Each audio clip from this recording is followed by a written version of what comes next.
দোস্ত, আমি চাইলেই কিন্তু বিড়ি খাওয়া বাদ দিতে পারি, কিন্তু আমি বিড়ি খাওয়া বাদ দিই না কিছু মানুষের চিন্তা করিয়া।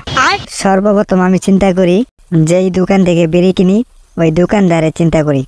আমি যদি বিড়ি না কিনি ওই দোকানদারের বিড়ি বেচা হইবে না।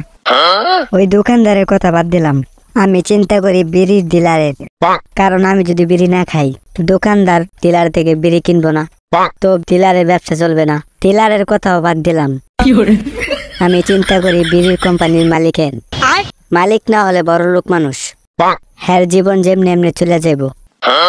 বিড়ির কোম্পানিতে যে সব মানুষ চাকরি করে তাদের কি হবে?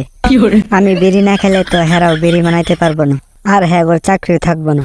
এই সব চিন্তা করে বিড়ি খাওয়া বাদ দিই না। কালকে রাতে 5 মিনিটের জন্য চিন্তা করছিলাম বিড়ি খাওয়া বাদ দিয়ে দিব, কতগুলা মানুষের সর্বনাশ কইরাছিলাম।